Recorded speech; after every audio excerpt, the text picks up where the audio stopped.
लोकतंत्र है ये आदमी का आदमी के खिलाफ खुलेआम षड्यंत्र है। धूमिल जी की यही पंक्तियां मुझे लोकतंत्र की वो परिभाषा याद दिलाती है जहां सत्ता बदलती है, व्यवस्था नहीं, चेहरे बदलते हैं, चरित्र नहीं, और मुखौटे बदलते हैं लेकिन आत्मा नहीं। नमस्कार, मैं अरुंधति शर्मा दिए गए विषय लोकतंत्र का मुखौटा पर अपने विचार प्रस्तुत करने जा रही हूँ। संयुक्त राष्ट्र का मूल सिद्धांत है लोकतंत्र स्थापित करना, लेकिन उसी संयुक्त राष्ट्र के अंदर 5 देशों में से किसी एक का मत 200 देशों के मतों को कुचल देता है।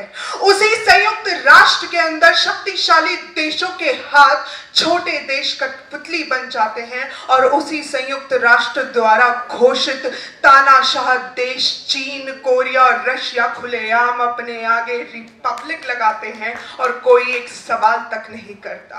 अपने आप को सबसे पुरानी और सबसे महान लोकतांत्रिक देश बताने वाला अमेरिका, जहां ब्लैक लाइव्स मैटर के नारे गूंजते हैं, तब मन में सवाल आता है कि मेरे किस मत ने उन्हें यह अधिकार दिया कि वो अफगानिस्तान के अंदर 25 साल तक लोकतंत्र स्थापित करने का खेल खेले और फिर वहां की जनता को मरने के लिए छोड़ जाए। मेरे किस मत ने उन्हें यह अधिकार दिया कि वो सीरिया, इराक, ईरान को धधकता हुआ आग का गोला बना दे। मेरे किस मत ने उन्हें अधिकार दिया कि वो इस विश्व का दादा बन जाए। महोदय, लेवित्स्काई की किताब डेमोक्रेसीज टू डाई में उन्होंने बताया है कि सिर्फ मत का अधिकार छीन लेना ही लोकतंत्र को खत्म करना नहीं है। और भी बहुत से तरीके हैं, जैसे कि रेफरीज को अपनी तरफ कर लेना, सीबीआई कोर्ट्स को, जैसे वेनेजुला के अंदर हुआ, अपने विपक्ष को खत्म कर देना, जैसे फुजिमोरी ने पेरू के अंदर किया, और सबसे अनोखा खेल के नियम ही बदल देना, जैसे पुतिन ने संविधान को बदल कर किया। अब अगर भारत की बात करें तो हमारे भारत के अंदर लोकतंत्र के 4 स्तंभ बताए जाते हैं: विधायिका, कार्यपालिका, न्यायालय और मीडिया। अगर मैं विधायिका की बात करूं तो वो नगर वधु है जहां 43% अपराधी आए दिन उसका बलात्कार करते हैं, लेकिन कोई सुनवाई तक नहीं करता। जिन्हें कानून पढ़ना नहीं आता वो हमारे लिए कानून बनाते हैं, और शायद इसीलिए देश के सबसे बड़े वाद विवाद के सदन के अंदर मैं कभी कुर्सियां उछलते देखती हूं तो कभी अश्लील फिल्मों पे ढाके लगते देखती हूं। हमारी कार्यपालिका की बात करें तो यहाँ फाइलों पर धूल जमा हो जाती है, जिंदा इंसान मुर्दा घोषित कर दिया जाता है और मुर्दा जिंदा कर दिया जाता है, लेकिन काम कैसे होगा ये उसको दी गई घूस बताती है। अगर हम हमारे न्यायालय की बात करें तो जस्टिस कृष्णन ने कहा है कि हमारी न्यायपालिका सबूतों को ढूंढती है, सच को नहीं, और जिस लोकतंत्र के अंदर सबूत सच पर भारी पड़े वहां अपराधियों को बिरयानी ही खिलाई जाएगी और बेकसूरों को न्याय के लिए सालों तरसाया जाएगा। और अगर अब मैं मीडिया की बात करूं तो वो बड़ी खुश है कि इस देश का प्रधानमंत्री एक सरदार बना, लेकिन वो भूल जाती है कि वो माने हुए अर्थशास्त्री हैं।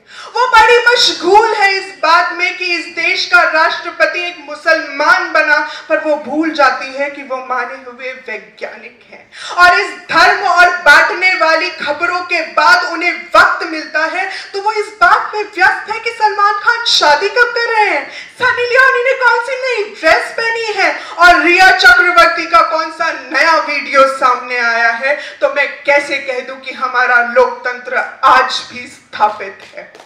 महोदय, माना कि मैंने उंगलियों को उठते हुए देखा है, मैंने मुट्ठियों को तनते हुए देखा है, मैंने प्रदर्शनों के अंदर हाथ लहराते हुए देखे हैं, मैंने चित्कारों को ललकार बनते हुए देखा है, मैंने जनता को सवाल करते हुए देखा है, मैंने जनता को सवाल पूछते हुए देखा है, लेकिन मैंने इसी लोकतंत्र के अंदर, इन्हीं लोकतांत्रिक सड़कों पर दिल्ली के अंदर बेकसूरों का खून बहते हुए देखा है। मैंने मुजफ्फरनगर के अंदर बेकसूरों को कटते हुए देखा है, मैंने कश्मीर को जलते हुए देखा है, मैंने छात्रों को लाठी खाते हुए देखा है। महोदय, माना कि मैंने हमारी जनता सरकारें बनाती है, बिगाड़ती है। माना चीन की तरह हमारे टैंकों के दर से सरकारें नहीं बनती, माना कि महलों की औलादें हमारी सरकार नहीं बनाती, लेकिन मैंने इसी देश के अंदर 100 रुपए में वोट बिकते हुए देखा है।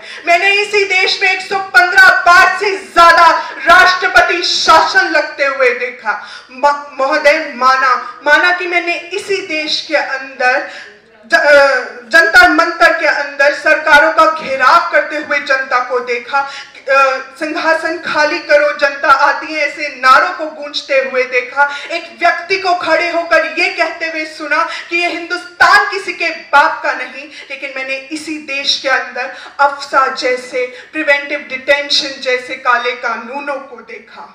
और इन सब के बाद अंत में मैं बस इतना ही कहना चाहूंगी महोदय कि लोकतंत्र में प्रधान चाहे रावण हो या राम हो, जनता तो बेचारी सीता है।